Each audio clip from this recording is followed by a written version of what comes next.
Hello everyone, निरेक्लो academy में आप सभी का स्वागत है। आज के इस वीडियो में अपन छत्तीसगढ़ रेंट कंट्रोल एक्ट 2011 के एमसीक्यूज के बारे में चर्चा करेंगे, जो निश्चित ही आपके एग्जाम के अंदर छपने वाले होंगे। पहला क्वेश्चन है, एकोमोडेशन इज इंक्लूड यानी वास सुविधा में शामिल है मोबाइल, इंटरनेट, गैराज, वाईफाई। तो इसका आंसर रहेगा गैराज। यानी अगर अपन इसकी डेफिनेशन देखते हैं तो इसके अंदर क्या क्या चीज़ें शामिल होती है वो सारी चीज़ें बताई गई है, जबकि मोबाइल और इंटरनेट और वाईफाई ये तीनों चीज़ शामिल नहीं बताई गई है। दूसरा क्वेश्चन है, आदतन व्यतिक्रमी बताया गया है। हैबिचुअल जो डिफ़ॉल्टर होता है is define under section.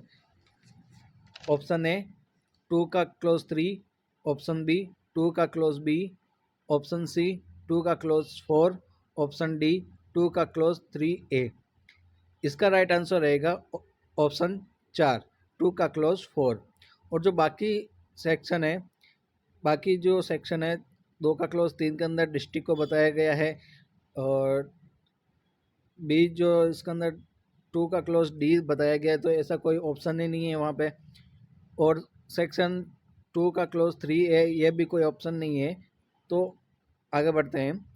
Question number 3, Chhattisgarh बाड़ा नियंत्रण अधिनियम लागू नहीं होता है। Not applicable Chhattisgarh rent control act. नगर पालिका क्षेत्र, जिला मुख्यालय, शासन के किसी विभाग या स्वामित्व का कोई स्थान, राज्य द्वारा विनिर्दिष्ट क्षेत्र। अब इसका आंसर रहेगा कि नगर पालिका क्षेत्र और जिला मुख्यालय म्यूनिसिपल जो टेरिटरी है या डिस्ट्रिक्ट हेडक्वार्टर है, तो वहाँ पर तो सेक्शन 1 के तहत लागू हो जाता है। लेकिन सेक्शन 3 के तहत शासन के किसी विभाग और स्वामित्व पास कोई स्थान वगैरह है तो उस स्थान पर यह लागू नहीं होगा। यानी यहाँ पे सेक्शन 3 की बात कही गई है। फिर बात करते हैं, सामाजिक उपताप कहाँ पर डिफाइन है। ऑप्शन ए 2 का क्लोज 13, ऑप्शन बी 2 का क्लोज 14, ऑप्शन सी 2 का क्लोज 7, ऑप्शन डी 2 का क्लोज 5। इसका राइट आंसर है ए 2 का क्लोज 13, सामाजिक उपताप बताया गया है। सेक्शन 2 का क्लोज 14 के अंदर टेनेंट के बारे में बताया गया, किराएदार। सी 2 का क्लोज 7 में नोटिफिकेशन अधिसूचना के बारे में बताया गया है। डी 2 का क्लोज 5 लैंडलॉर्ड यानी भवन स्वामी के बारे में बताया गया है। क्वेश्चन नंबर 5, भाड़ा नियंत्रण अधिकरण के गठन और के अध्यक्ष बनने के लिए अहित कब होगा यानी योग्य कब होगा, क्या इसकी क्वालिफिकेशन रहेगी। तो इसके अंतर्गत ऑप्शन ए कार्यपालक मजिस्ट्रेट के श्रेणी का होना चाहिए, उच्चतम न्यायालय के जज के रूप में होना चाहिए, हाईकोर्ट के रिटायर्ड जज के रूप में होना चाहिए, हाईकोर्ट या डिस्ट्रिक्ट कोर्ट का जज प्लस रिटायरमेंट जो रिटायर्ड जज होते हैं वो होने चाहिए। तो इसका आंसर रहेगा ऑप्शन नंबर डी, यानी रिटायर्ड हाईकोर्ट और डिस्ट्रिक्ट कोर्ट के और रिटायर्ड जज सेक्शन 6 के अंदर बताया गया है। फिर बात करते हैं आगे, क्वेश्चन नंबर 6, छत्तीसगढ़ बाड़ा नियंत्रण अधिनियम 2011 की राष्ट्रपति की स्वीकृति कब मिली। तो 6 नवंबर 2012, 5 अक्टूबर को या 23 मई 2011 को। तो राष्ट्रपति के द्वारा इसको जो स्वीकृति मिली थी 5 अक्टूबर को मिली थी, और जो 23 मई है, 23 मई को इसमें शायद राज्यपाल होना चाहिए, राज्यपाल के द्वारा इसको स्वीकृति मिली है। तो क्वेश्चन पूछता ही नहीं। और 6 नवंबर 2012 को क्या हो गया, ये अधिनियम लागू हुआ था। विगत वर्षों में विभिन्न प्रकार के प्रश्न पूछे गए हैं, तो निम्न इस प्रकार हैं। छत्तीसगढ़ रेंट कंट्रोल एक्ट 2011 लागू होने की तिथि ये वापस आ गया, 6 नवंबर 2012 को लागू हुआ था। Chhattisgarh rent control act 2011 rent control tribunal की शक्तियाँ का उल्लेख किया गया है सेक्शन 8, सेक्शन 7, सेक्शन 6, सेक्शन 5। तो इसका राइट आंसर होगा सेक्शन 8, यानी रेंट कंट्रोल ट्रिब्यूनल की जो पावर है वो सेक्शन 8 में दी गई है, रेंट कंट्रोल की जो पावर है वो सेक्शन 7 में दी गई है। रेंट कंट्रोल ट्रिब्यूनल का जो इस्टेब्लिशमेंट गठन कब होगा इसके बारे में सेक्शन 6 बताएगा। और जो आप टेनेंट का जो किराया वगैरह है या टेनेंट का रेंट वगैरह है वो आप कंसेंट के अनुसार दो, अकॉर्डिंग टू कंसेंट होगा, तो वो सेक्शन 5 के अंदर बताया गया है। Question number 3, Chhattisgarh rent control act 2011 की अनुसूची 1 का संबंध किससे है? तो रेंट कंट्रोल की नियुक्ति से है, किराएदार के अधिकार से, किराया तय करने की प्रक्रिया से, या ट्रिब्यूनल के गठन से है। तो इसका राइट आंसर होगा किराएदार के अधिकार से होगा, option B. Question number 4, Chhattisgarh rent control act 2011 में लैंडलॉर्ड के जो राइट का उल्लेख है किया गया है, शेड्यूल 1, शेड्यूल 2, सेक्शन 5, सेक्शन 6। इसका राइट आंसर है शेड्यूल 2। टेनेंट के राइट का सेक्शन टेनेंट के राइट का जो शेड्यूल है 1 है, और लैंडलॉर्ड के राइट का जो शेड्यूल है वो 2 है। सेक्शन 5 में 12 सहमति के अनुसार ये बात करता है, और सेक्शन 6 में रेंट कंट्रोल ट्रिब्यूनल का गठन के बारे में बात करता है। फिर बात करते हैं छत्तीसगढ़ किराया नियंत्रण अधिनियम 2011 की सेक्शन 9 क्लॉज 2 के अंतर्गत से सभी कार्यवाही से पहले किराया नियंत्रक आमतौर पर प्रतिवादी को उसकी उपस्थिति के लिए जारी सम्मन के जवाब में उसकी पहली उपस्थिति की तारीख से महीने के भीतर निष्कर्ष निकालेगा। तो वो 6 महीने के भीतर क्या करेगा, निष्कर्ष निकाल सकता है, यानी उसकी प्रेजेंस में 6 महीने तक उसको निकालना होगा। फिर छत्तीसगढ़ किराया नियंत्रण अधिनियम 2011 के अनुसूची 4 क्या बताता है या क्या प्रदान करता है? तो किराए, ऑप्शन 1 किराएदार के अधिकार, किराएदार के कर्तव्य, मकान मालिक का कर्तव्य, या मकान मालिक का अधिकार। तो इसमें बताया गया है किराएदार के कर्तव्य के बारे में बताया गया है।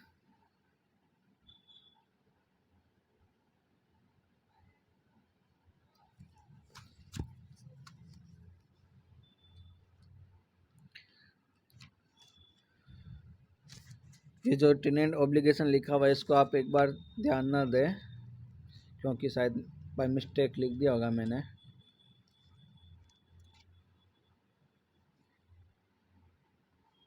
बाय मिस्टेक नहीं लिखा हुआ है, सही लिखा हुआ है। यानी शेड्यूल 4 के अंदर किराएदार की बाध्यता के बारे में बात की गई है।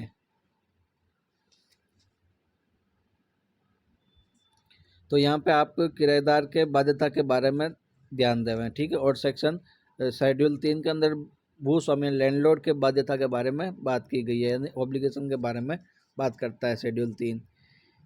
तो इसका आप आंसर ध्यान एक बार वापस करेक्ट कर लें। यानी छत्तीसगढ़ किराया नियंत्रण अधिनियम 2011 की जो शेड्यूल 4 है वो टेनेंट की ऑब्लिगेशन के बारे में बात करेगा। क्वेश्चन नंबर 3, छत्तीसगढ़ किराया नियंत्रण अधिनियम 2011 की धारा 10 के अंतर्गत किराया नियंत्रण अधिकरण के पास किसके लिए कोई सशक्त नहीं है बिना लिखित आवेदन के स्थगन स्वीकार के अपने फैसले की समीक्षा के लिए रिकॉर्ड पर कानूनी प्रतिनिधि लाना या शपथ पर किसी भी व्यक्ति की जांच करना। तो सेक्शन 10 के अंतर्गत ये आंसर रहेगा कि बिना लिखित आवेदन के इसका स्थगन स्वीकार करना, यानी एडजर्नमेंट स्वीकार करना। क्वेश्चन 4, छत्तीसगढ़ किराया नियंत्रण अधिनियम 2011 के अंतर्गत किराया नियंत्रण के आदेश से एक अपील किसके साथ निहित रहती है? तो रेंट कंट्रोल ट्रिब्यूनल के, ऑप्शन बी आंसर क्या है? ऑप्शन बी किराया नियंत्रण अधिकरण। निम्न में से कौन छत्तीसगढ़ किराया नियंत्रण अधिनियम 2011 की धारा 2 क्लॉज 1 के अंतर्गत आवास का हिस्सा नहीं है? बगीचा, खुली जगह, कृषि भूमि, गैर आवासीय इमारत, यानी यहाँ पे आ जाएगा ऑप्शन सी कृषि भूमि। छत्तीसगढ़ किराया नियंत्रण अधिनियम 2011 के निम्नलिखित किस धारा में मकान मालिकों और किराएदारों के अधिकारों का दायित्व का वर्णन बताया गया है? तो सेक्शन 12 के अंदर, सेक्शन 13 के अंदर, सेक्शन 10 के अंदर, सेक्शन 5 के अंदर। तो इसका राइट आंसर रहेगा सेक्शन 12। अब सेक्शन 13 के अंदर अपील के बारे में बात करें, जो रेंट कंट्रोल ट्रिब्यूनल के अंदर अपील होगी। सेक्शन 10 रेंट कंट्रोल और रेंट कंट्रोल ट्रिब्यूनल के प्रोसीजर के बारे में बात करता है। सेक्शन 5 आप क्या करोगे, जो रेंट वगैरह है वो टेनेंट रेंट का जो भाड़ा है, जो भाड़ा है वो सहमति के अनुसार सेक्शन 5 में बताया गया है। फिर नेक्स्ट क्वेश्चन है, इनमें से क्या छत्तीसगढ़ बाड़ा नियंत्रण अधिनियम की धारा 2(1) में दिए गए अर्थ में आवास की परिभाषा शामिल नहीं है? तो बगीचा, खुली जगह, कृषि भूमि, गैरेज। तो एक कृषि भूमि शामिल नहीं है। फिर है किराया नियंत्रण ट्रिब्यूनल के आदेश के विरुद्ध अपील कहाँ की जा सकती है? उच्चतम न्यायालय, उच्च न्यायालय, जिला न्यायालय, राज्य सरकार। तो इसका राइट आंसर अब उच्चतम न्यायालय नहीं रहा है, क्योंकि 2021 के अंदर संशोधन से पहले यह सुप्रीम कोर्ट के अंदर होती थी, लेकिन अब इस प्रावधान को विलुप्त कर दिया गया है 10/3/2021 के अंदर। अब जो इसकी जो अपील होती है वो रेंट कंट्रोल ट्रिब्यूनल के अंदर ही होती है। फिर छत्तीसगढ़ बाड़ा नियंत्रण अधिनियम की धारा 2 क्लॉज 14 के अंतर्गत संबंधित है। ऑप्शन ए किराएदार, ऑप्शन बी सामाजिक उपताप, ऑप्शन सी भाड़ा, ऑप्शन डी नगर पालिका क्षेत्र है। तो टीनेंट के बारे में सेक्शन 2 क्लॉज 14 बताता है। सोशल न्यूसेंस के बारे में सेक्शन 2 क्लॉज 13 बताता है। और भाड़ा वगैरह है जो रेंट वगैरह वो सेक्शन 2 क्लॉज 9 के अंदर है। म्यूनिसिपल जो टेरिटरी है वो सेक्शन 2 क्लॉज 6 के अंदर है। फिर है भाड़ा नियंत्रण अधिकरण का गठन के अंदर आता है सेक्शन 3 के अंदर, सेक्शन 4 के अंदर, सेक्शन 5 के अंदर, सेक्शन 6 के अंदर। तो इसका राइट आंसर होगा सेक्शन 6। सेक्शन 3 के अंदर छूट के बारे में बताया गया है। सेक्शन 4 अभिवृत्ति अनुबंध यानी एग्रीमेंट टेनेंसी के बारे में बात करता है। सेक्शन 5 भाड़ा सहमति के अनुसार होगा, इसके बारे में बात करता है। भाड़ा नियंत्रक द्वारा एक या एक से अधिक तरीकों द्वारा आदेश का निष्पादन यानी एग्जीक्यूशन किया जाएगा। विरोधी पक्षकार की चल संपत्ति या अचल संपत्ति की कुर्की या विक्रय के द्वारा, यानी जो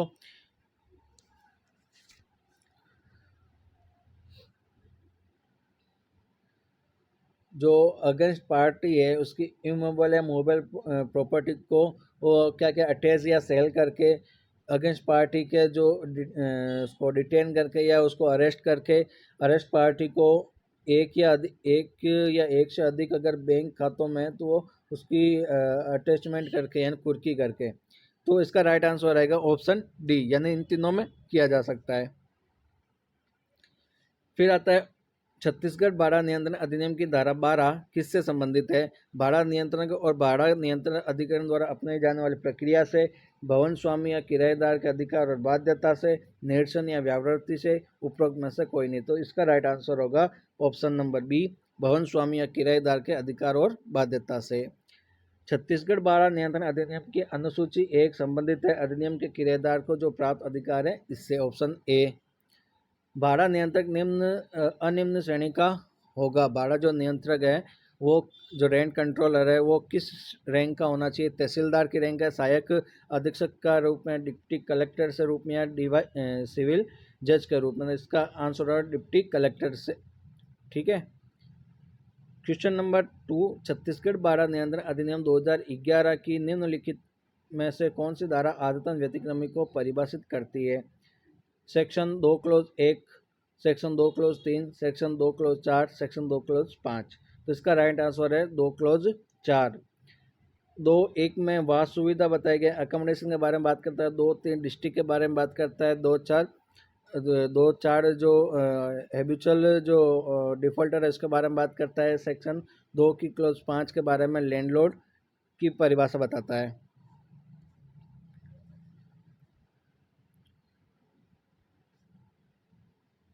thank you so much. I hope आप सभी को ये क्वेश्चन अच्छे लगेंगे। इसको वीडियो को अधिक से अधिक शेयर करें, लाइक करें, सब्सक्राइब करें। Once again thank you.